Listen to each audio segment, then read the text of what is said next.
Okay, good morning, everybody. We got the same two announcements as we've had for the last several weeks. First one, actually, this is important because it's a little bit change up to the normal schedule. Pathfinders this week we're doing our second big qualifying event for strength, endurance, and skill. So it is going to be held on Saturday at 12:30 at the horse park. We'll get you the directions. Not the same spot we were at last time we did it. It'll be a different spot right down the road from where we were at. So it will be Saturday at 12:30. I'll send out a text.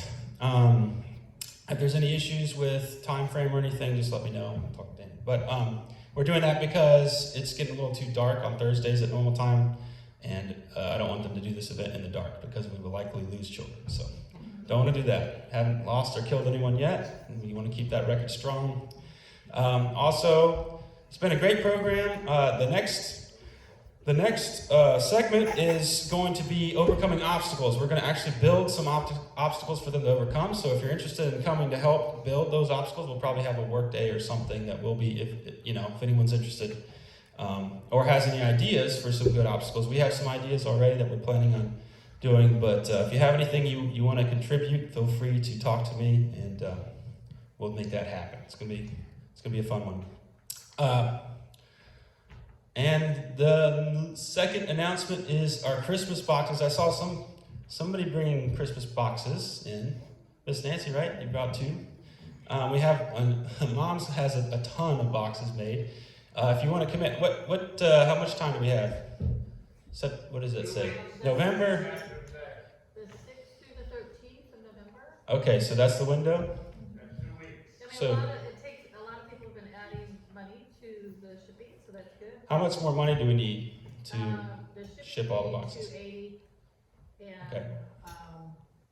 I went through every single box. I need maybe 150 more to add yo-yos and different things. I feel like we're not gonna Okay, so 280 plus 150. I'm not gonna do the math in my head right now, but you guys figure that. We need that much money to ship the boxes, to get some more stuff for the boxes, and always feel free to give money and bring your own boxes, because this is a great ministry. So I think that's it. Do we have any more?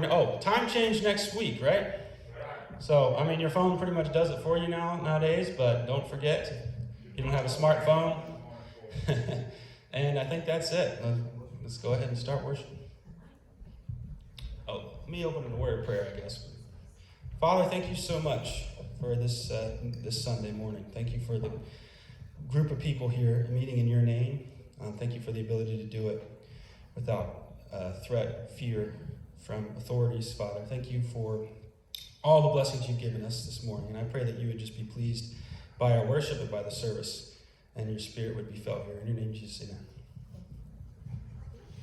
You all will stand. We'll start off our morning with Home.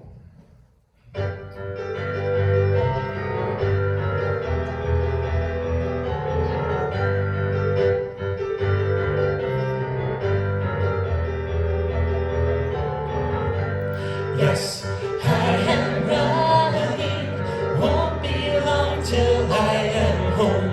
Yes, I am running, Jesus bring me safely home.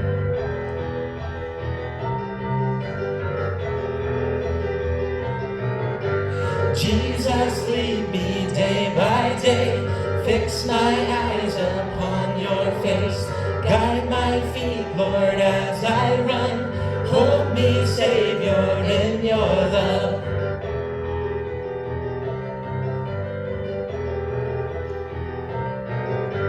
Jesus, keep me free from sin. Help me fight the war within. Shield me now from fear and doubt. Break these chains that weigh me down. Oh, we sing together now. Yes, I am running, won't be long till I am home. Yes, I am running, Jesus keep me safely home.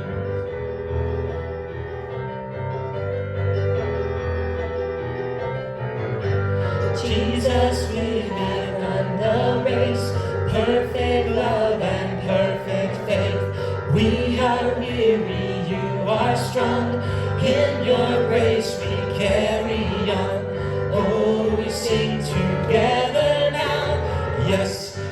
am running, won't be long till I am home.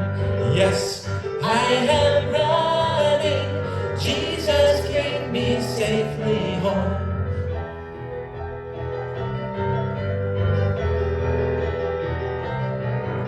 I do not know what I will see when all my tears are wiped away, but I am sure that it will be a world that I was saved to see. And He has said that I will know that joy beyond my deepest hope, a Father's love, a Savior's peace, when I am truly home. Yes, I am running, won't be long till I am home. Yes, I am running, Jesus bring me safely home. Yes, I am running, won't be long till I am home. Yes, I am running, Jesus bring me safely home.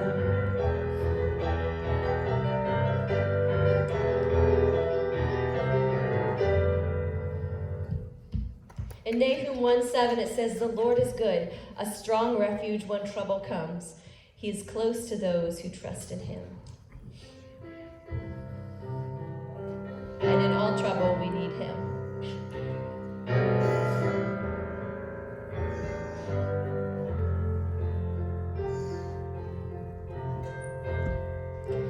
Lord, I come, I confess, bowing here, I find my rest, and without you, I fall apart. You're the one that guides my heart. Lord, I need you, oh, I need you. Every hour I need you, my one defense, my righteousness. Oh God, how I need you. Where sin runs deep, your grace is more. Where grace is found is where you are, and where you are, Lord, I am free. Holiness is Christ in me. Yes, where you are, Lord, I am free. Holiness is Christ in me.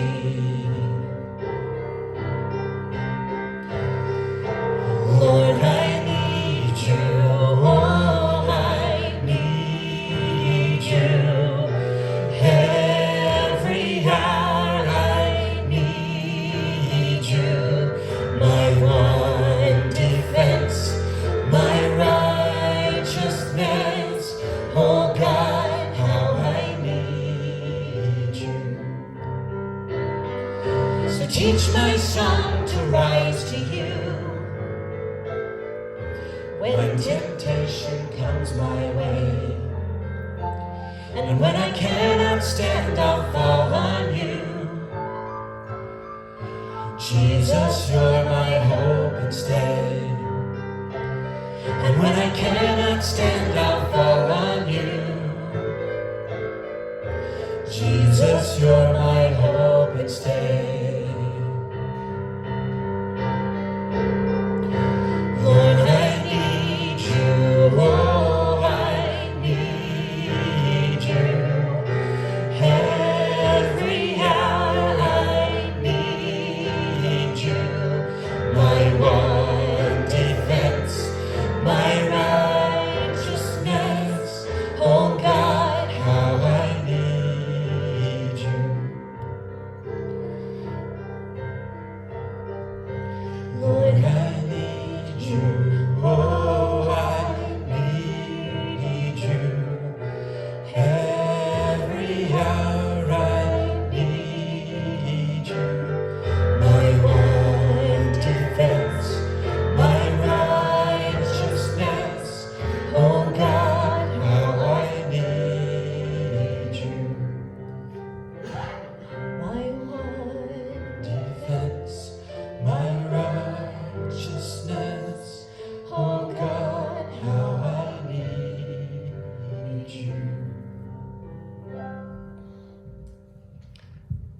thank God, as in 1 Corinthians 15 it says, but thank God he gives us victory over sin and death through our Lord Jesus Christ.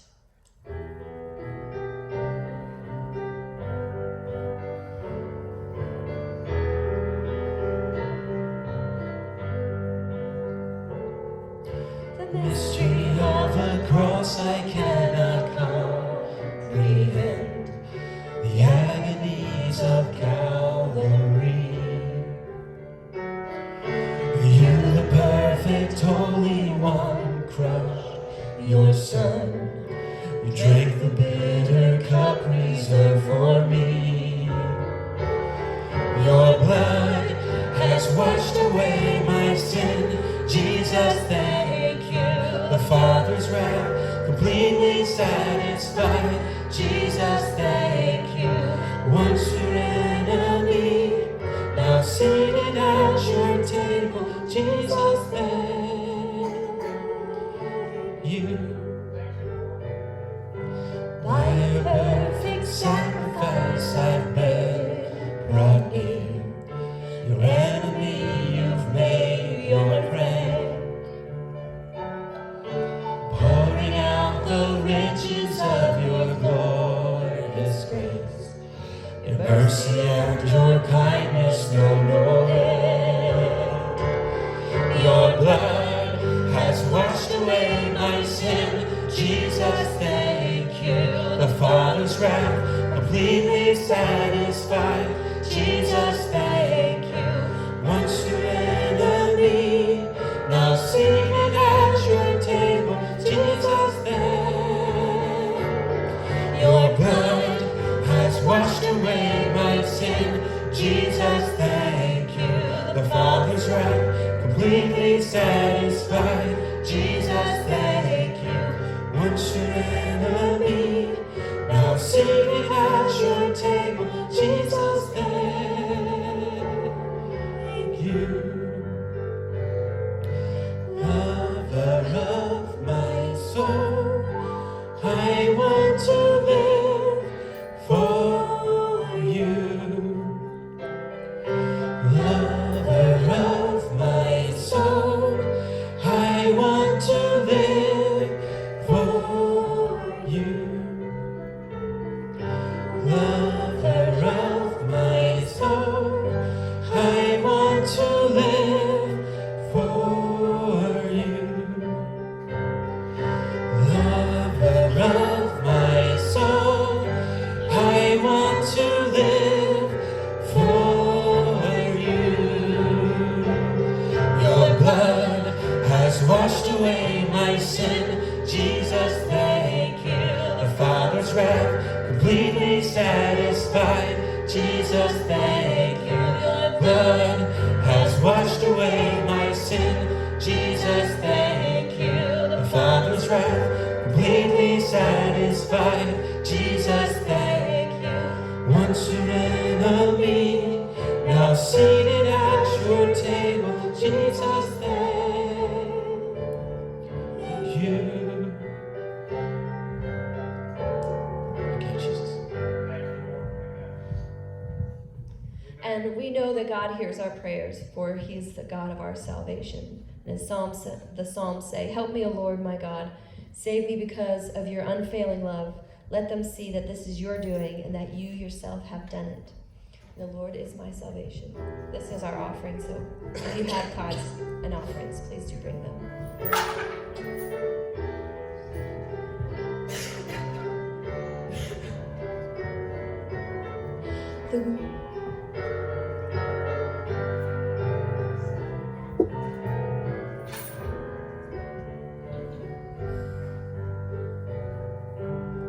The grace of God has reached for me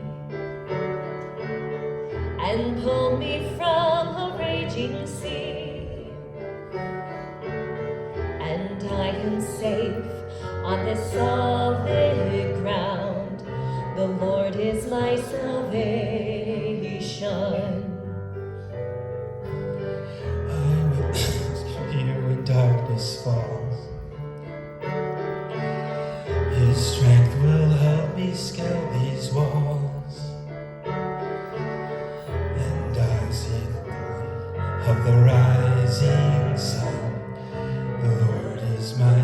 Who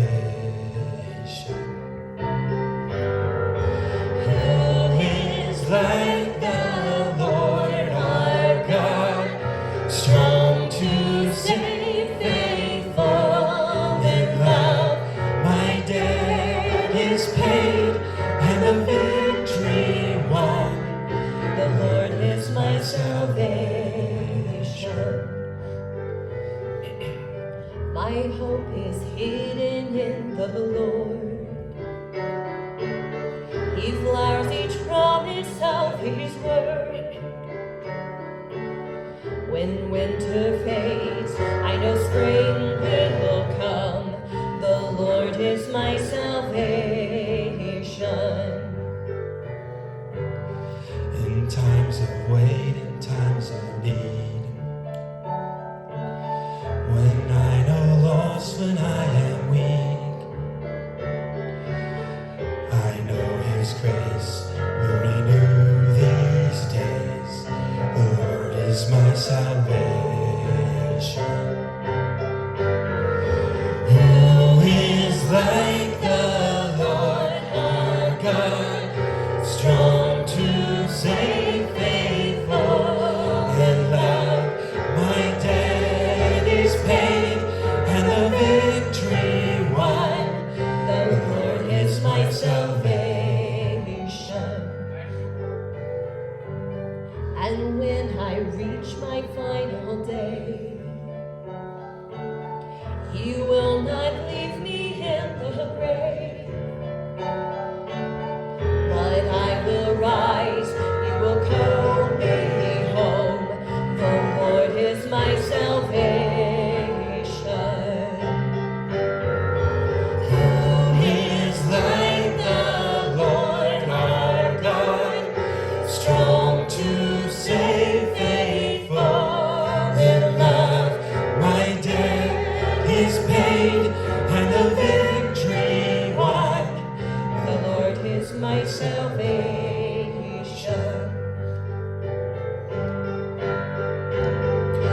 Glory be to God the Father.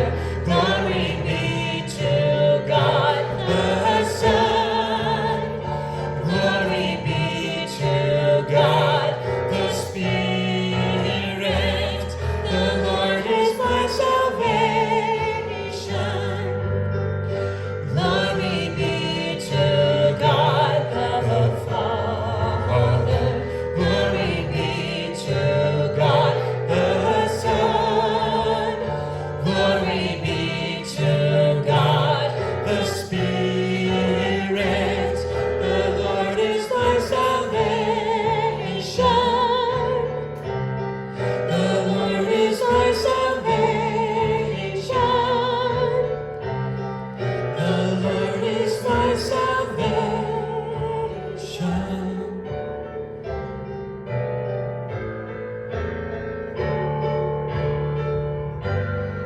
Thank you for worshiping with us. Please be seated. All right. And before the kids leave, we have one special treat. Today's sermon is going to be inspired by what we've been doing in Pathfinders. And I was going to start by letting one of our Pathfinders say the Pathfinder Creed from memory in front of everyone. Now, I gave him a lot of time to prepare. I asked him to do this almost 5 minutes before the service started. So, bear with him. And Wesley, go for it, bud.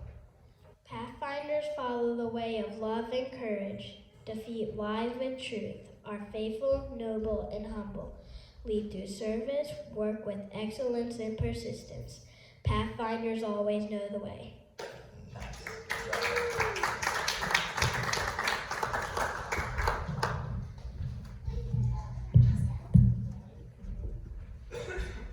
And for those of you that are watching online, I apologize that we didn't go live today. We've been having some issues with the internet in the church, so we're recording the video and we'll show it later. So if you're watching online, it will be sometime in the future from when I'm actually saying this, but we still appreciate you joining.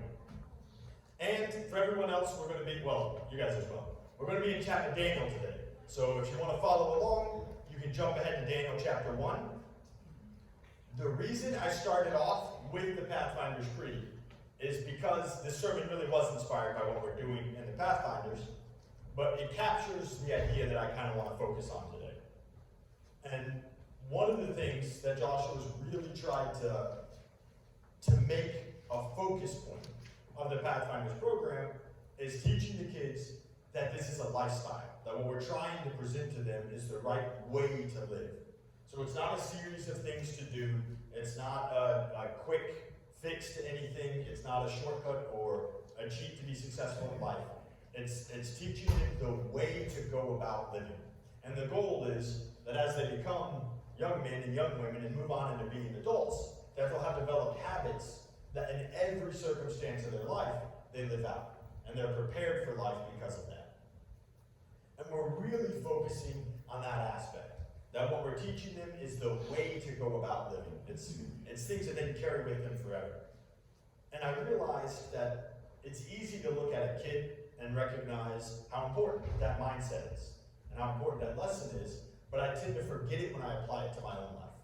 That now that I am an adult and my way of living is a little more concrete, I've made the decisions I'm going to make as a young person. My life doesn't have the same huge shifts that it did when I was 10 and looking at 13 and 13 and looking at 16, and every 3 years the whole world is turning upside down basically. That I become a little more concrete in the way I see my actions as well. And so I view my Christian walk as a series of things to do, or a goal to achieve, or something like that.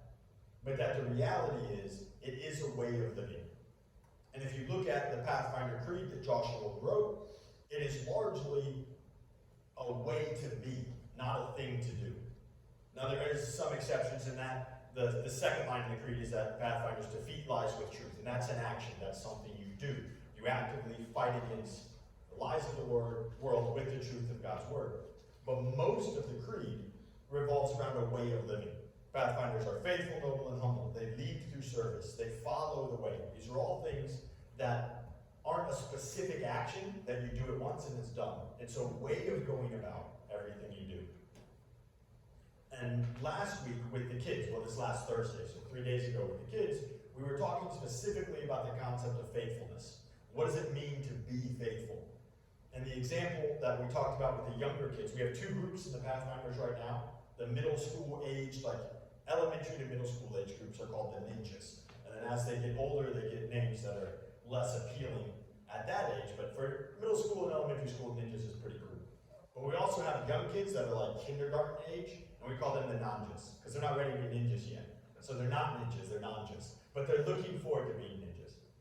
And I was teaching them, and I was teaching them about Daniel. And I realized when I was going through the lesson that all of those kids, they're in our Sunday school program, they all knew the big stories about Daniel. They know about Daniel in the lion's den. They know about, even if you take a step back from Daniel, they know about Shadrach, Meshach, Abednego, and the fiery furnace. And they know the high points of Daniel's life. And if you ask someone what made Daniel a good Christian, or what made Daniel a hero of the Bible, or what was the thing that at the end of Daniel's life, because at one point, Daniel's in a room, and an angel shows up to him and says, "You are precious to God," which is a pretty cool experience. And if you ask any of the kids that sit through the Sunday school lessons, why did that happen? Why did an angel show up to Daniel and say, "You are precious to God"? You would say, well, because Daniel was the guy from the lion's den.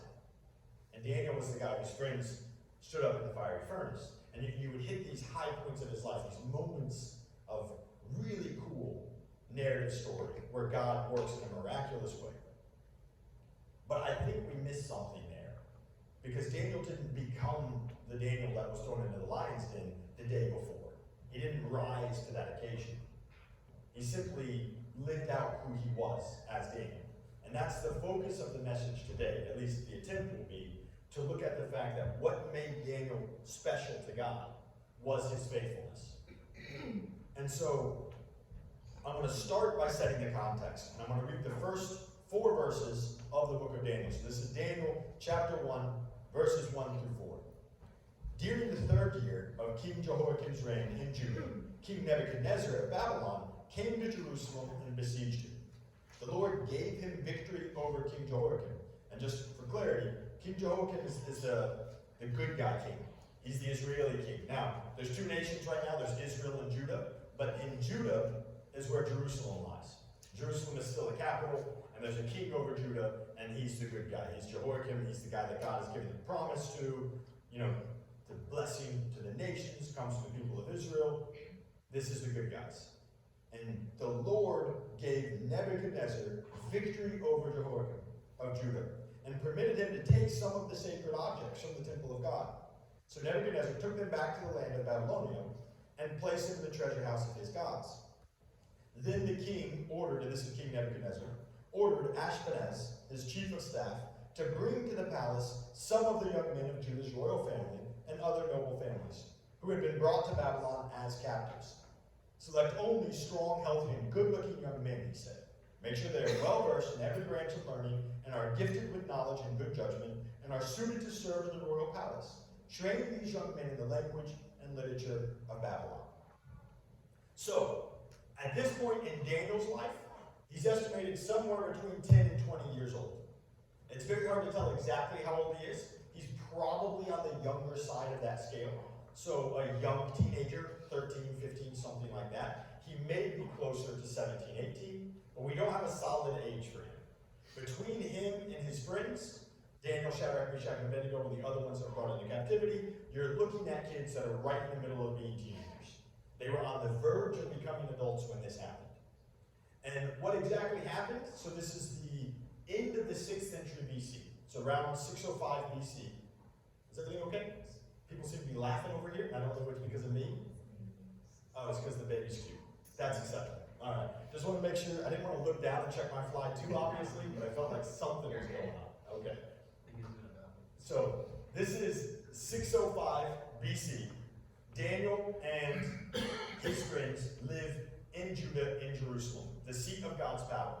The people of Israel have been given a promise from God all the way back to Abraham, and then again through Moses, that God would give them a land, which he has done, that God would provide a blessing to the nations, which is to come.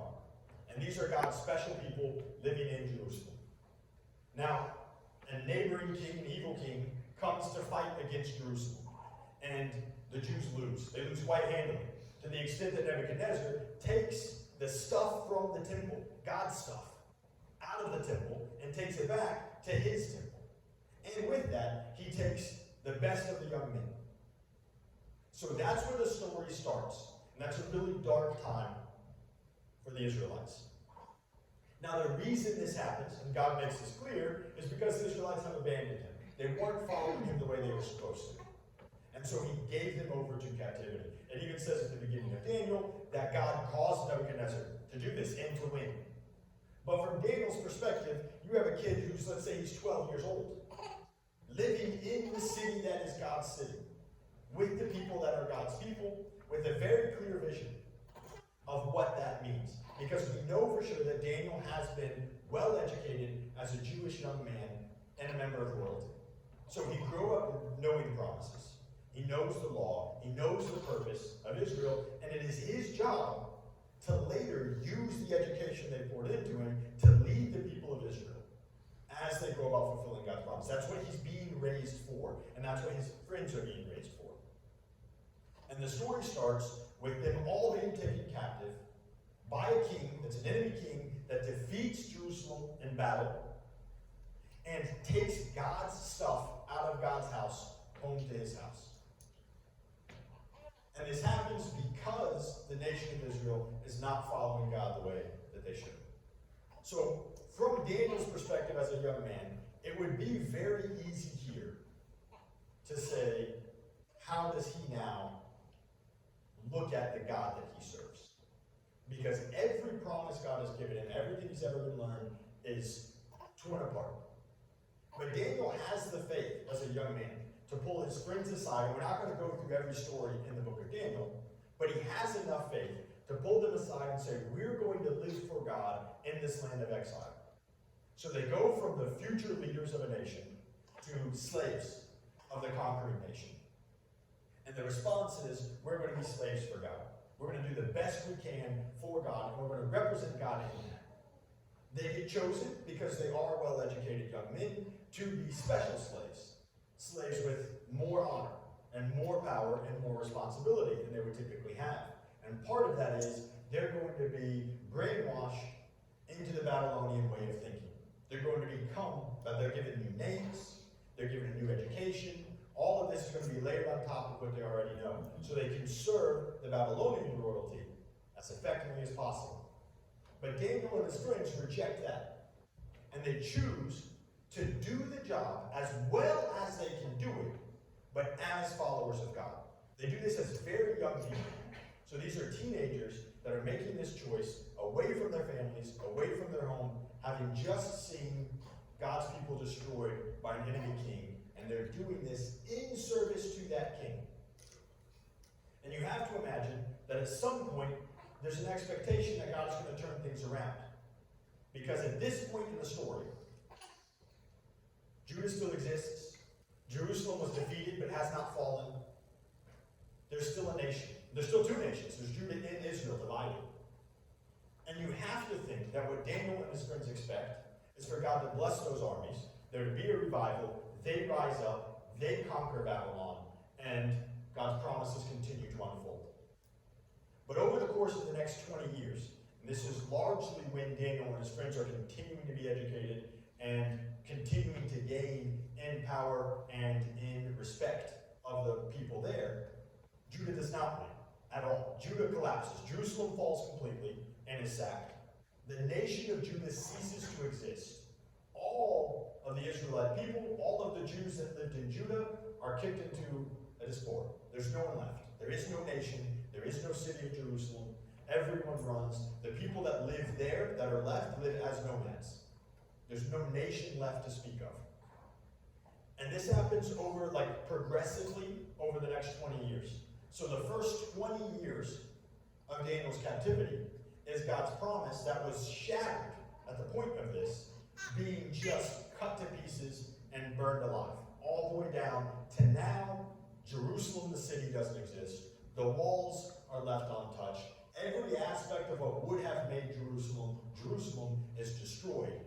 And he is serving the people who made it happen. And throughout that 20 years, Daniel and his friends continue to serve as well as they can as followers of God. And they stay consistent with that. And so that picks us up roughly, and I'm going to go ahead and skip to the end of Daniel's life just to keep things in perspective as we go through the story. Because we know this ends in the prophecy, the book of Nehemiah, basically, right? The Jews come back to Judah. They rebuild the walls in Jerusalem. It becomes a nation again, and it's this incredible story. And Daniel is involved in this. But Daniel's not involved in this for almost 70 years. So from the point that Daniel is taken captive and sits with his three friends and says, we are going to serve God as God followers in this place to the best of our ability, to the point that Daniel is sent back to Jerusalem to rebuild the city, is 70 years. It's Daniel's entire life. There are 4 world rulers that Daniel serves during this time frame.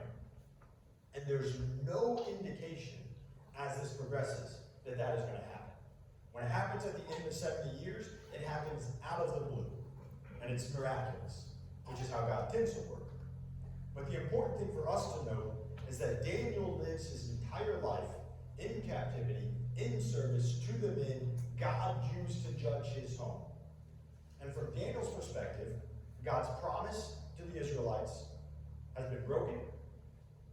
God's security and promise that was given to Abraham has been destroyed. God's city has been ransacked. God's nation ceases to exist. So that's the world Daniel lives in. Everything he knows about his God is wrong, essentially. He's living in a nation that follows other gods, that is actively trying to convince him and his friends to follow those gods as well, and that nation won. And Daniel serves that nation to the best of his ability as a God follower for 70 years. So that's the context of Daniel's life. That's where things kick off and progress throughout the 70 years of his life.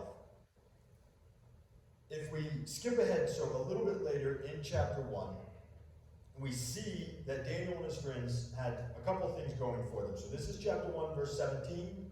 God gave these 4 young men, this is Daniel, Shadrach, Meshach, and Abednego, and this is after they've been given their new names, which is Belteshazzar, and then Shadrach, Meshach, and Abednego are the new names. Daniel wrote the book of Daniel, or it's almost guaranteed that Daniel wrote the book of Daniel, and he continued to call himself Daniel.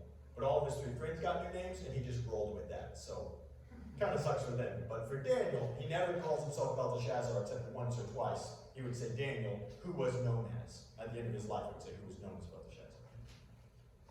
But Daniel and his friends, verse 17, God gave these 4 young men an unusual aptitude for understanding every aspect of literature and wisdom. And God gave Daniel the special ability to interpret the meanings of visions and dreams. And when the training period ordered by the king was completed, the chief of staff brought all the young men to the king Nebuchadnezzar. The king talked with them, and no one impressed him as much as Daniel, Hananiah, Mishael, and Azariah. So they entered the royal service. And whenever the king consulted them in any manner required wisdom and balanced judgment, he found them 10 times more capable than any of the magicians and enchanters in his entire kingdom. Daniel remained in the royal service until the first year of the reign of King Cyrus. And we're in Nebuchadnezzar now. It goes Nebuchadnezzar, Belteshazzar, Darius, Cyrus. So that's 4 world rulers later. You read that verse, and you read through that as God blessing these young men. And that's exactly what's happening here. God gives them an incredible wisdom, to the point that it's recognized by the leaders. They're 10 times more capable. They end up becoming rulers. Consistently through all 4 leaders, these men become rulers over kingdoms. But if you think about that from Daniel's perspective, he was raised his entire life to be a leader in Jerusalem, God's people, and God's city. And he knew what that was going to look like. And then God gives him this special ability and this special aptitude to do that incredibly well. But he does it for Nebuchadnezzar, because Jerusalem doesn't exist anymore. And even as God is giving him these blessings, there has to be an aspect in the back of all of their minds where they're thinking, this would have been super useful if I was doing this in Jerusalem. And God's city, the city that was promised, that I was supposed to live in. And that I was supposed to bring out the promise of God to the nations. Because the job that they're doing for Nebuchadnezzar, and eventually for Belshazzar, and for Darius, and for Cyrus, that's the job they were raised to do for Jehoiakim and whoever came next. That's the job that they were supposed to do for the Israelites. These were the young nobility of Israel. That's why they were taken. And that's what they were already being educated for. So now, God gives them this incredible gift of being really, really good at their purpose in life.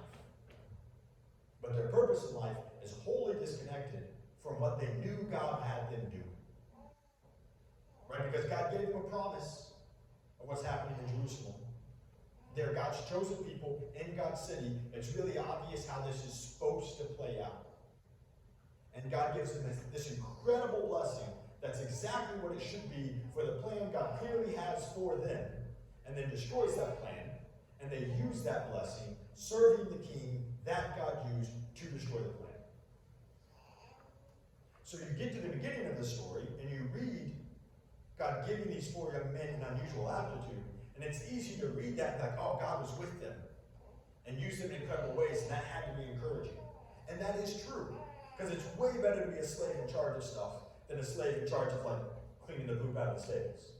Right? There's no doubt Daniel had a much better life as a slave than most slaves would have experienced.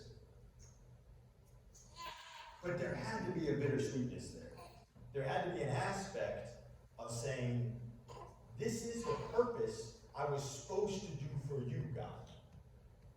And what you mean by that is, this is what I was supposed to do for you the way I expected. But that's not what's happening here. And yet, throughout all of this, and we're still in chapter 1 at this point, don't worry, we'll move much faster as we go.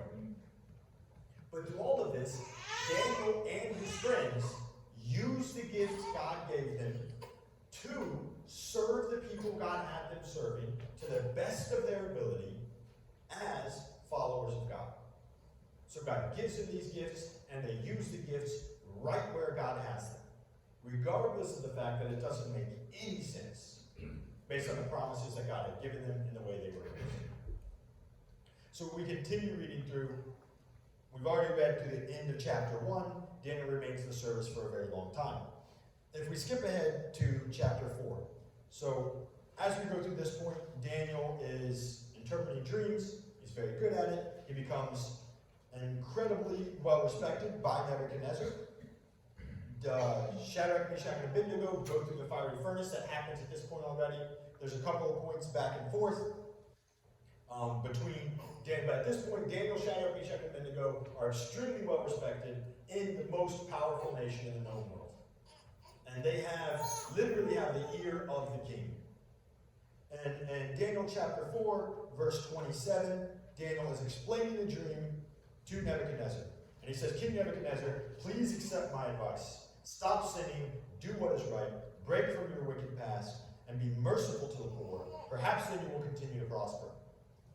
And the dream that leads up to this point is basically the king had a dream that was really creepy. He didn't like it. No one could explain it. He calls Daniel in, and Daniel says, don't really want to talk about this one. And the king says, Daniel, go ahead and say what you got to say. And Daniel says, King, I wish this was going to happen to your enemies. I wish it wasn't going to happen to you. But the truth is, you're kind of being evil. God's tired of it. God's blessed you. And you're not rewarding him for what he's done for you. So you're going to be like an animal for about 7 years. You're just going to live in the rain and eat grass, and it's not going to be great for you.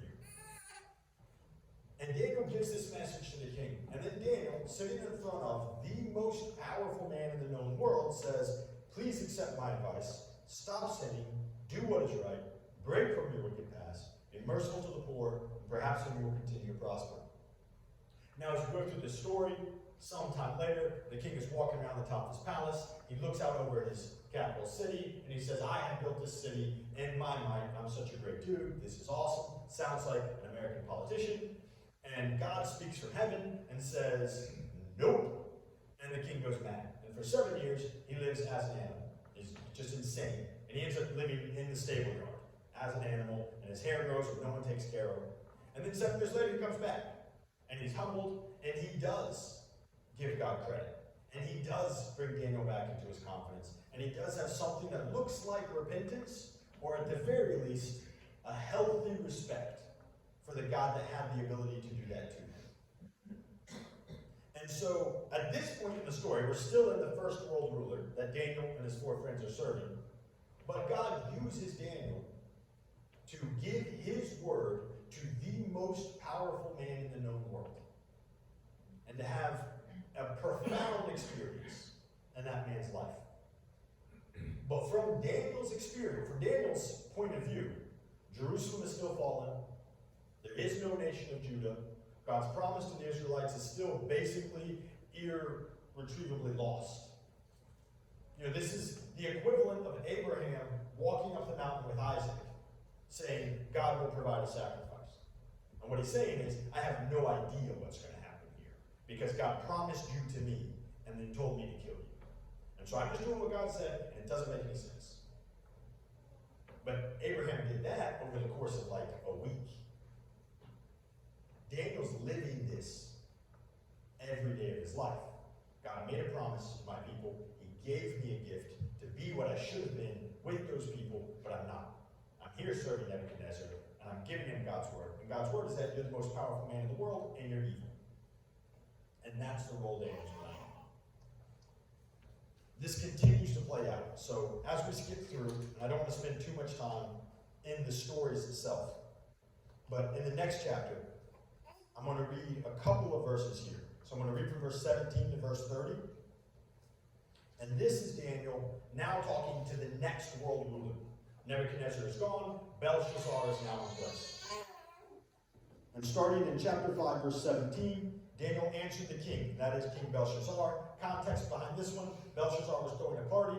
He went back and got all the stuff that was stolen from the temple, and he used it, God's special things, he used them in his party. And then in the middle of that party, while he was getting drunk and blaspheming things that came from God's temple, a hand writes on the wall. And it writes a language that no one recognizes, no one knows what it means, but it was clearly supernatural. It freaks the king out and everyone else there out. And they start bringing people in to say, explain this. And no one can explain it, no one knows what's going on. Finally, it comes around to Daniel, and Belshazzar says, hey, I heard from back in the day when Nebuchadnezzar was around, you were the dude that could explain things that no one else could explain. Could you make some sense of this? And in 17, this is Daniel answering the king. And the king had specifically said, you have the gift of the gods, lowercase g, gods. Like you have the ability for my gods. He specifically words it that way. And then he promises Daniel, you'll get to be like you were before. You'll have power and honor. You'll be given purple robes, which is a sign of royalty. You'll be given a signet so you can speak for me. Daniel answers in verse 17, Daniel answered the king, keep your gifts or give them to someone else. But I will tell you what the writing means, your majesty, the Most High God. Capital G. So Daniel answers right away by saying, I don't need what you can offer me. And I don't speak for the gods. I speak for the Most High God. So Daniel is still in service to a person that he doesn't want anything from, as a follower of his God. The Most High God gave sovereignty, majesty, glory, and honor to your predecessor, Nebuchadnezzar.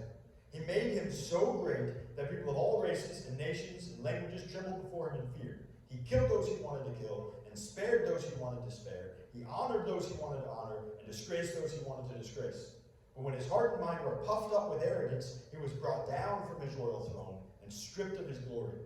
He was driven from human society. He was given the mind of a wild animal, and he lived among the wild donkeys. And he ate grass like a cow. And he was drenched with the dew of heaven until he learned that the Most High God rules over the kingdoms of the world and appoints anyone he desires to rule over them. You are his successor, O Belshazzar, and you knew all this. Yet you have not humbled yourself, for you have proudly defied the Lord of heaven, and have had these cups from his temple brought before you. You and your nobles and your wives and concubines have been drinking wine from them while praising gods of silver, gold, bronze, iron, wood, and stone, gods that neither see nor hear nor know anything at all.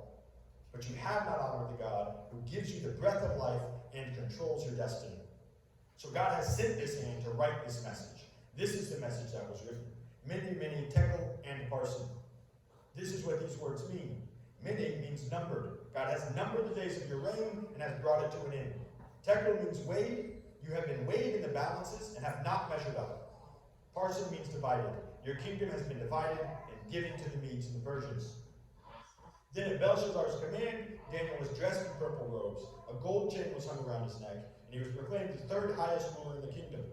That very night, Belshazzar the Babylonian king was killed, and Darius the Mede took over the kingdom at the age of 62. So, Daniel was brought in with a chance to once again give himself a position of comfort and power in the kingdom. And the king makes that explicit.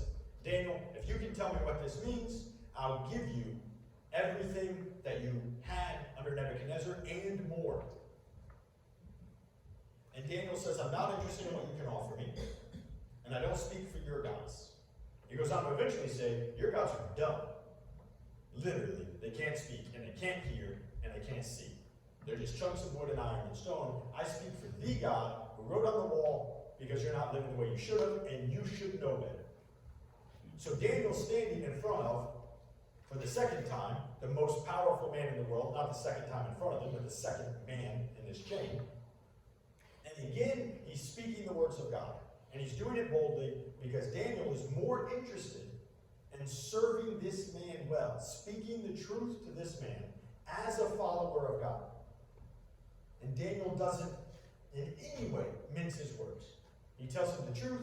This is what God is doing. This is why God is doing it. And this is the God, capital G, that's doing it. Not one of your stupid gods that brought you to this place. And he ends up elevated to the third most important person in the kingdom. He's given all of the honor again. And that night, Belshazzar dies and Darius takes over. And we have a third most important person in the world, ruling the most powerful nation in the world. Once again, Daniel is instrumental in this incredibly important political power play, and once again it has nothing to do with Jerusalem or his home or God's promise to him. So at this point in Daniel's life, it's been decades. It's hard to say exactly how many, and a lot of it depends on how old he actually was at the beginning. But Daniel's been doing this for his whole adult life. This is who Daniel is. He's a servant of the Babylonians, and he's very, very good at it. And he's brought them prosperity and power and success when they are willing to listen to him across the board without exception.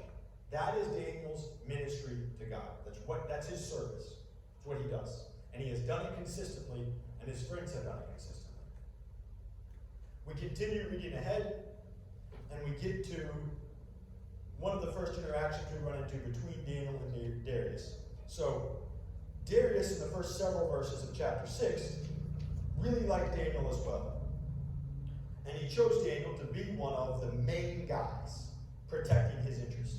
And Daniel proved really, really good at it. This is chapter 3, verse 3. Daniel proved himself more capable than all the other administrators and high officers. Because of Daniel's great ability, the king made plans to place him over the entire empire. So under Belshazzar, Daniel was third. Now, under Darius, Daniel is given power, and he performs incredibly well. He's continually rewarded because of the gifts God gave him at the beginning. God made him good at this. Daniel lives that out in honor of God. The nation that conquered his people is blessed. Because of that blessing, Daniel is given more responsibility, and there's more blessing back to the nation that conquered his people. And you would expect Daniel to become bitter. You would expect Daniel to start working against him, but he consistently does not. For decades, he does not. He lives as a servant where God has put him for his God. But here, Darius is so impressed with Daniel that he elevates him. He has plans to elevate him as the most important man in the kingdom under Darius himself. That means Daniel will effectively be the second most influential person in the known world. And in some ways, more important than Darius. Because whereas Darius has the power to do whatever he wants, Daniel is the actual administrator. That would be, on a more practical level, causing this to work out. Daniel is being elevated to the position that, really, he could make anything he wanted happen almost. Still as a slave, if you gotta be a slave, that's the way to do it. But technically, still, he has no freedom. He can't go home. And if he could go home, there is no home to go back to. All of that is still dead and gone. But that's what Daniel's looking at. And the people there are really upset with this, the Babylonians, because they don't want the highest ranking administrator in the nation to be a guy that's not even Babylonian, and to be a guy that doesn't serve their gods, and to be a guy that consistently doesn't play their power games the way they expect them to be played. And so they decide to conspire against Daniel. And for me, I'm going to read verses 4 and 5, and I think these are the most important verses in the entire book of Daniel, at least for the point I'm trying to make here. Then the other administrators and high officers began searching for some fault in the way Daniel was handling government affairs. But they couldn't find anything to criticize or condemn. He was faithful, always responsible, and completely trustworthy. So they concluded, our only chance of finding some grounds for accusing Daniel will be in connection with the rules of his religion. So these men want to bring Daniel down.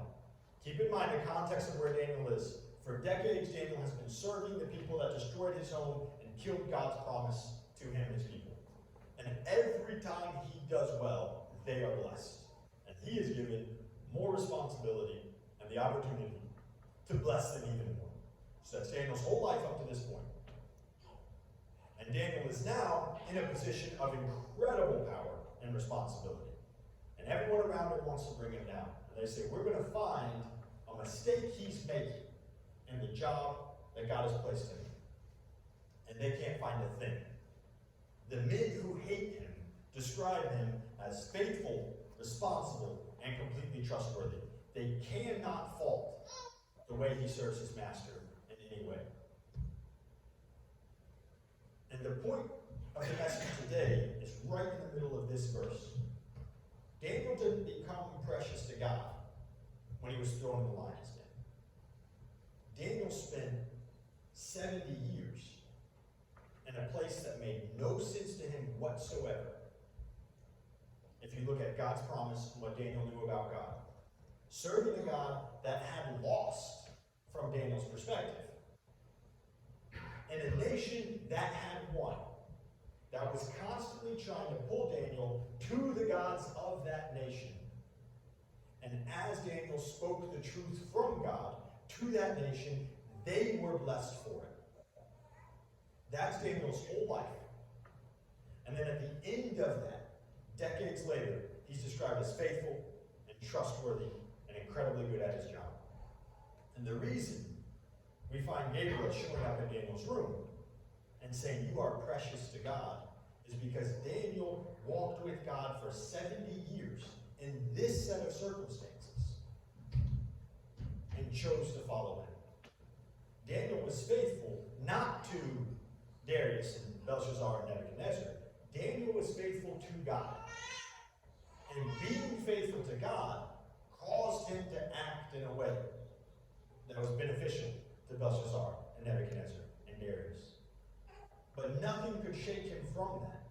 Because when it was time to stand in front of Belshazzar and say, "Your gods are dumb, and you're acting wrong, and tonight you'll be dead," he did that.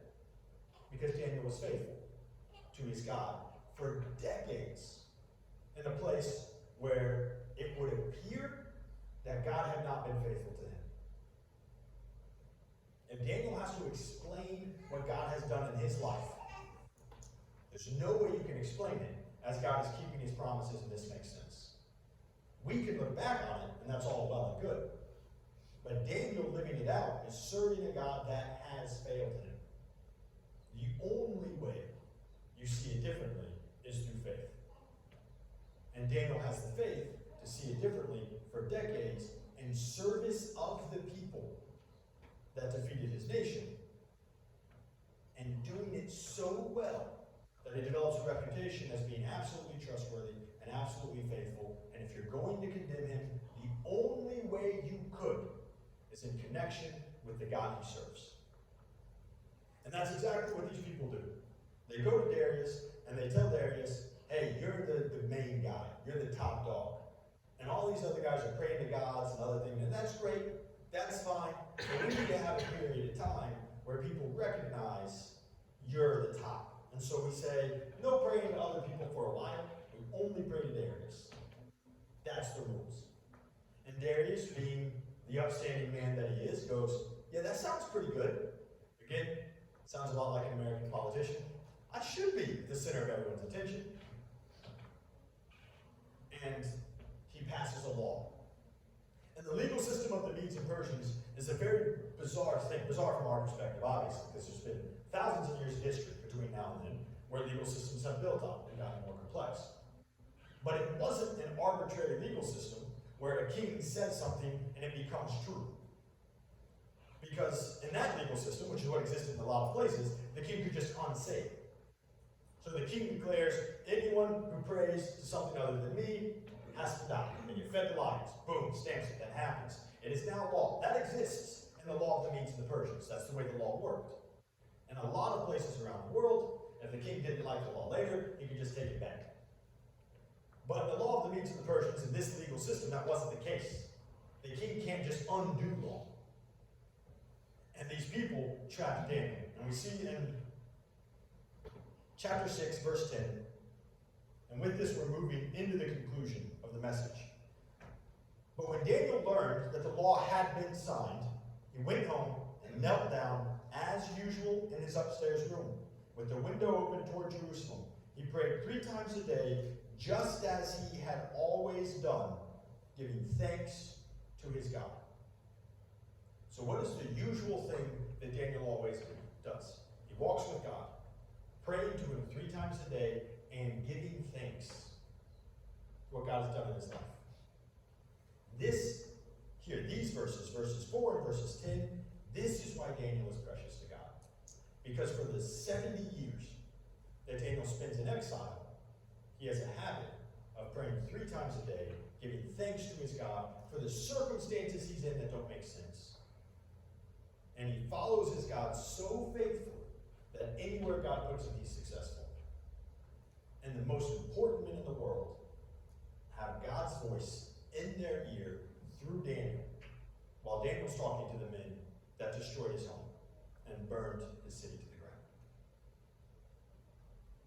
But of course, that's exactly what the people expected Daniel to do. They spring the trap, they bring him to Darius. This guy's praying to God.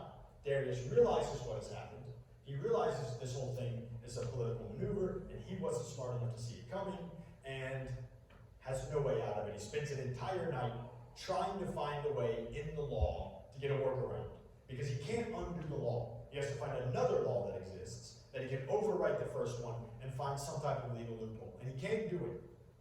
And the only thing he can do is throw Daniel to the lions. And just like with Shadrach, Meshach, and Abednego, years earlier in Nebuchadnezzar, he said, Daniel, you're going to be thrown to the lions. And Daniel says, it's okay. God's in charge. Daniel's not saying, oh, God will definitely save me. Daniel's saying, I'm good with it. Anywhere God puts me, I'll be okay. If God puts me in the lion's den and I get ate alive, this whole thing is over and I get to be with him. And I don't get ate alive, I'll stay here and I'll be the best servant of Babylon I can be. It's the same message Shadrach, Meshach, and Abednego had. If you throw me in the fire and I burn, then I'll be in the fire burning for God. But if God doesn't want me to burn, you can't burn me. So I'm good either way. And ultimately, that's now at this point in Daniel's life, he's pretty old. He's 70, 80, something like that. Again, we don't know how old he was when it started, but this is getting very close to the end of this time in exile. So Daniel, at a minimum, Daniel's in his 60s. He was very young when it started, and this is very early compared to what it could be. But Daniel's a relatively old man who has been serving for decades and decades. He's not a 20-year-old guy facing death because he doesn't understand. Right? This is the end, especially for this day and age. And Daniel gets thrown to the lions. We know the story. The lions don't eat Daniel. Daniel comes out. The king says, ha, now the law has been fulfilled. And from here, I have the ability to add on to the law. And I'm going to add on all the other guys who caused this get thrown in the lions with everyone they love, and the lions eat them. Not a great time to be alive. The legal system left some area for human improvement, I think, to focus on the quality of life. But Darius kills everyone who did that political trap for Daniel. And now Daniel has more influence than he's ever had before. Daniel is still serving King Darius. And if we skip ahead to Daniel chapter 10, this is where we're going to wrap up. And I'm going to read verses 11 through 14. So, the context here, Daniel's praying. Now, Darius is gone and Cyrus is in charge. Daniel has been giving visions. He's incredibly burdened for his country, for Jerusalem. He's getting closer to the end of his life. And he really wants God's promises fulfilled. And it's obvious that it's weighed on him his entire life, that he's serving Babylon, and that there is no Judah, and that Jerusalem is a rubble heap, and that God's city is destroyed and God's people are dispersed. And it's obvious this is weighed on him his entire life. And so he's incredibly distraught over this. He's praying and mourning. He's not eating anything. And no rich food, it says, for 3 weeks. And he's praying nonstop. And he's having visions. And then at one point, and this starts in verse 10, he's laying there with his face on the ground. He'd been praying so hard, he got weak, and he collapsed. And he heard a voice, and he faints, and a hand touches his shoulder. And a man is speaking to him. This is Daniel chapter 10, starting in verse 11. The man said to me, Daniel, you are very precious to God. So listen carefully to what I have to say to you. Stand up, for I have been sent to you. When he said this to me, I stood up still trembling. So that's Daniel saying, when the messenger said this to me, I stood up still trembling. And he said, don't be afraid, Daniel. Since the first day you began to pray for understanding and to humble yourself before your God, your request has been heard in heaven. I have come and answered to your prayer. But for 21 days, the spirit prince of the kingdom of Persia blocked my way. Then Michael, one of the archangels, came to help me, and I left him there with the spirit prince of the kingdom of Persia. Now I'm here to explain to you what will happen to your people in the future, for this vision concerns a time yet to come. And so, here we have Daniel towards the end of his life, 3rd year with the 4th leader of the known world that Daniel has served. And Daniel was distraught over where God has placed him. Not distraught over God, not distraught over his service to God, just looking back at the promises God had given him and realizing they have never yet been fulfilled. The people of Israel will not be a blessing to the nations. Jerusalem is not the shining light on a hill, because it doesn't exist. And the people are gone, and God scattered people that are supposed to display God to the world don't even exist as a nation realistically. There's still the nation of Israel, but it's not following God. The nation of Judah doesn't exist, and the capital city, Jerusalem, is not even a city. And so Daniel is begging God for some type of answer. What is this? I'm confused. I don't understand. Give me something. And for 21 days he prays and fasts. And there's a whole thing here going on where God sends an angel to give him an answer, and the angel can't because another spirit fights him. The spirit of Persia, which is the place Daniel's been living and serving his entire life. Exactly. So, I mean, that's part of the perspective of what's happening here. God is sending Daniel a message, and the nation Daniel is serving God in, the spirit of that nation is fighting the message. This isn't a good place to be. But for 21 days, this spirit is stopping the messenger from getting to Daniel. An archangel comes. Someone far more qualified and intelligent than me can explain that to you later. I don't. There's obviously an aspect of spiritual warfare that we don't understand. And we're given very little information about it, but we get enough information to know that it is happening. Well, that's happening for Daniel. And for 21 days, God's message to Daniel is not delivered, until finally it is. And the message starts with, Daniel, you are precious to God. So before God answers Daniel's questions, before he tells him what the future holds, before anything else happens, the first thing the messenger says is, Daniel, you are precious to God. And then he goes on to tell Daniel what the future will hold. And very shortly after this vision, that future starts to play out. Now, the prophecies that are given here are prophecies that stretch out through the Roman Empire and ultimately through the end. So there's prophecies that were fulfilled that were incredibly detailed. So detailed that a lot of modern scholars think that this book was written 500 years later by someone from the perspective of Daniel, because it would have been impossible for Daniel to write it in his day and age and predict the next 500 years that well. I would say those people are making the mistake of being idiots and not grasping the concept of what the Word of God means. But incredibly detailed prophecies, and then several prophecies that have yet to be fulfilled. So we're looking at those off into the future. Daniel is in the middle of this, and part of what God tells him is, Jerusalem is coming back. My people will be protected. The promises I gave to Abraham, and the law I gave to Moses, and the covenant I made with my nation is still firm. And very shortly after this, Cyrus, that's a tree. Cyrus says, I want people to be in their ancestral homeland. I think that's a good idea. I don't like all these people scattered around everywhere. It's just leading to problems and division. He said, Daniel, would you be willing? I know it's a huge ask. I know it's going to be a burden because you love it here so much. But would you be willing to gather up all the Jews and go home and kind of rebuild your stuff? He asks him and then funds it. And they do. And it's this incredible thing that no one in the world saw coming. That this was unprecedented. It doesn't make any sense. But that's how it plays out. But before that happens, before God promises that's about to happen, 70 years of service in this place, the first thing the angel Gabriel says to Daniel, or the messenger Gabriel, says to Daniel, you are precious to God. And I read through the story of Daniel's life, and I think to myself, oh, well, of course Daniel's precious to God. He's the guy that went to the lion's den. Right? He's the guy that stood in front of Belshazzar and said, you're an idiot, and your gods are dumb, and you defied the God of heaven, and tonight you'll be dead. And then he was dead. Like, that's who Daniel is. Daniel's a beast. He had these moments that no normal person gets to have. But I think that's fundamentally misunderstanding that message to Daniel. I think what's happening there is the message from God is, Daniel, I've been with you for the entire 70 years. And I've known how much this weighed on your heart. And I've seen the way you serve me anyways. And that's precious to me. And it's because Daniel was that kind of person that he stands in front of Darius and says, I'll be fine. God will be with me as the lions eat me or as the lions don't eat me. Now, he didn't summon the courage in that moment to become a new man. He simply was the kind of man that would respond that way when that moment arose.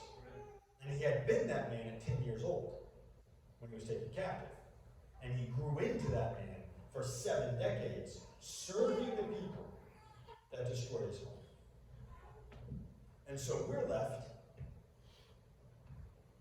with that opportunity to earn that phrase.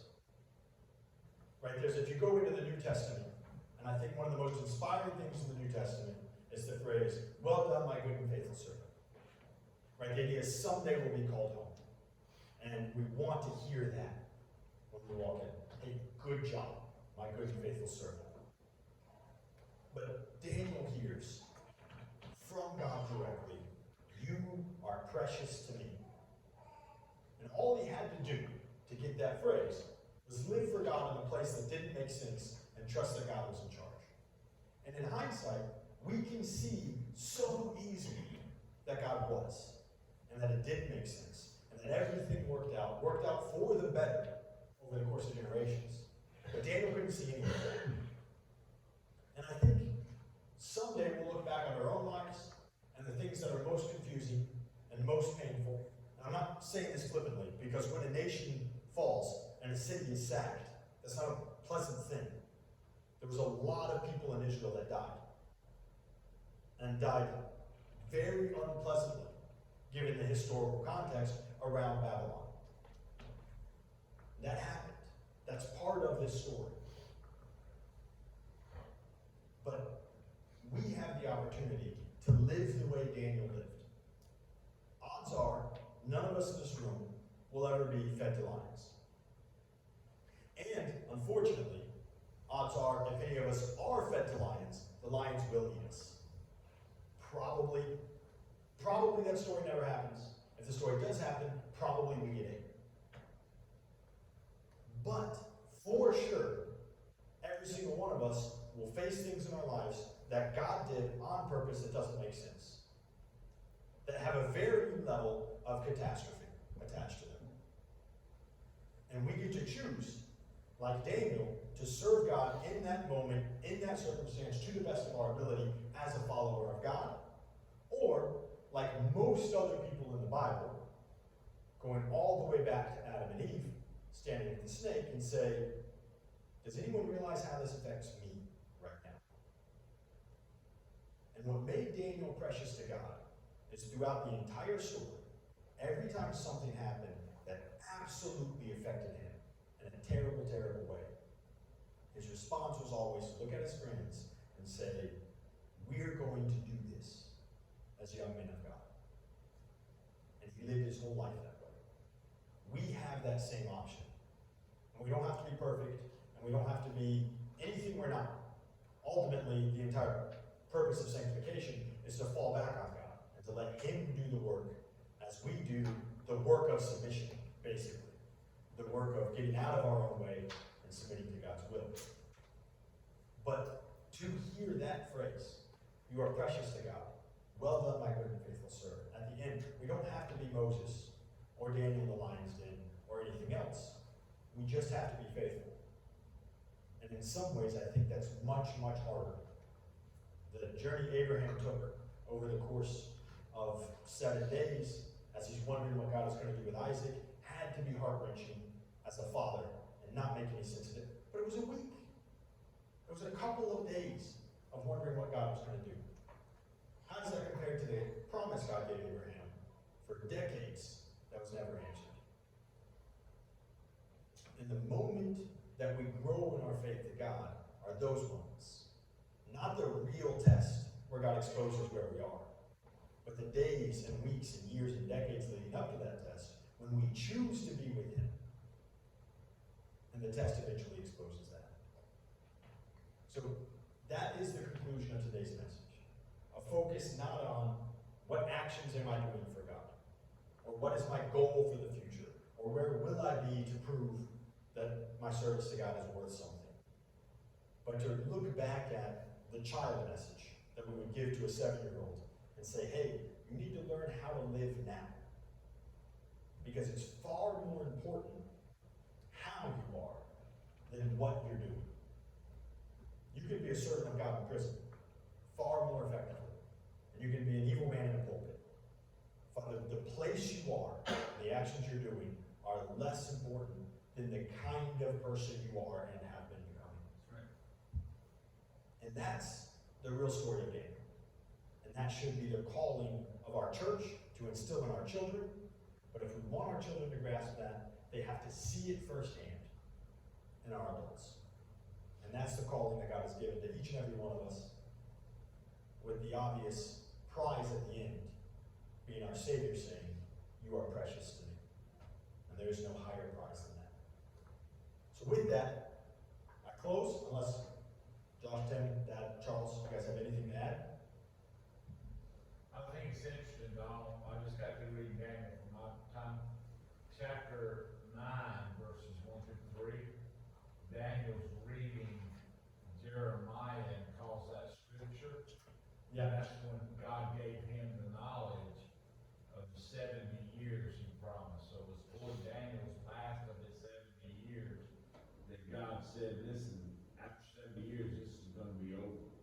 Right.